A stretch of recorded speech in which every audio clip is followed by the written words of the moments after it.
All right, you guys, so since that last video was a little bit of a bummer, as far as the half dollars went, we didn't find anything that I thought was worth your time. So I always try to make it worth your time. You guys know that.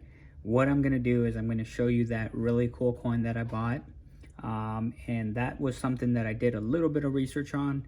So bear with me while I grab those notes. I'm gonna grab the coin itself too, so you can check it out. Before I show you what it is, I'd like to tell you what it is first to kind of keep that a little bit interesting.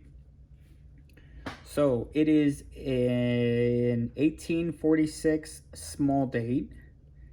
Okay, and I paid 30 bucks for this. It is in good condition. So before I show it to you, the 1846 1 cent, and this one is 27.5 millimeters in diameter.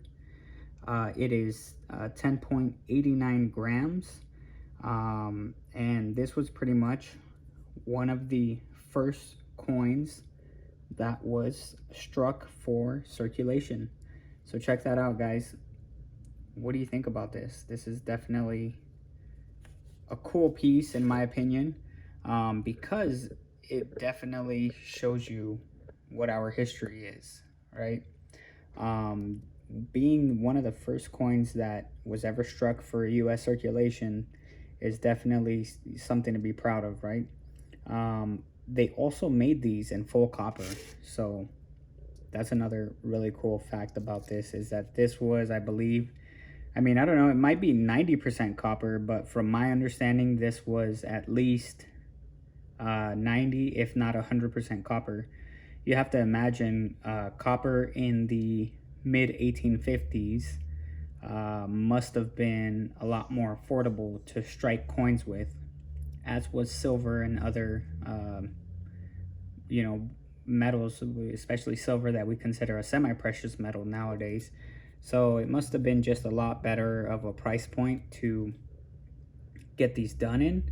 But it's definitely still, to me, I'm happy I have this in my collection. This was something that I saw while I was at my local coin shop, and I really just enjoyed the history behind it. So that's why I paid that 30 bucks that you see here. Some other interesting things about this, we have 13 stars here around the bust, and those 13 stars, as you guys may have guessed already or associated, is basically for our 13 colonies, right, that were unionized at that time. And then we'll go right back here. We have some more things. The bust here that you see is of a woman, and on the headband here, her headband says Liberty. Now you will notice that my coin is a lot more circulated than most. They also had an example that day, and that example ended up actually having it really nice across that top headband there.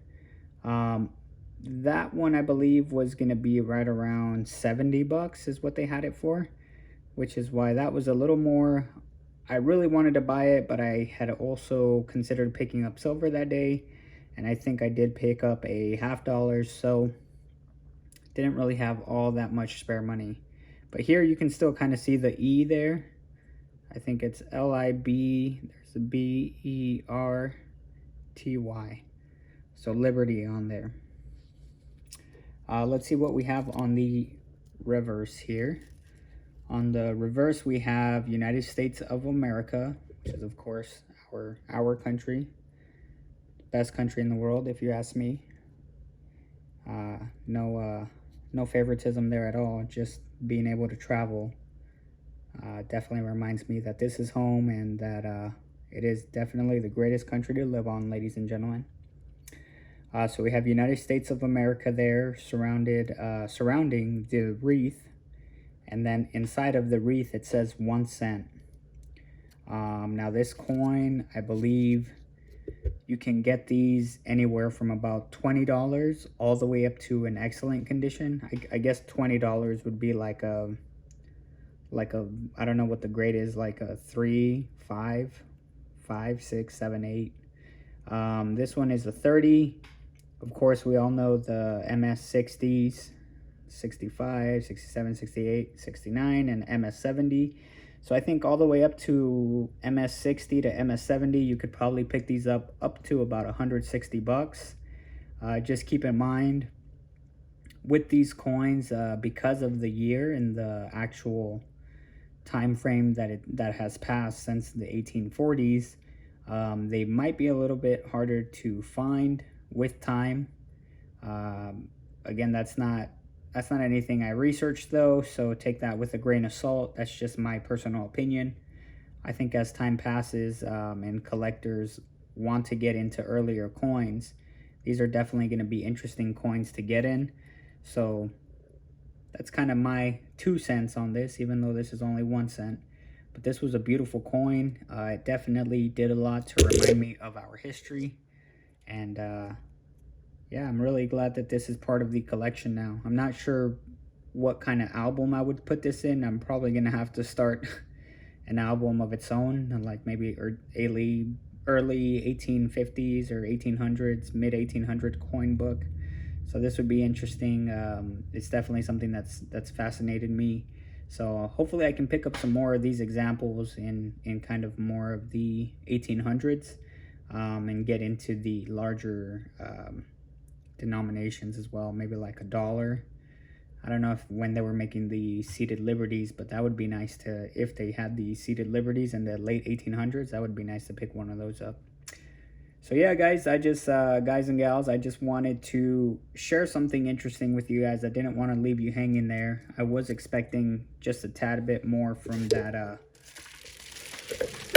bunch of, what is this? Yeah, a bunch of half dollars that we did. So unfortunately, nothing too great there.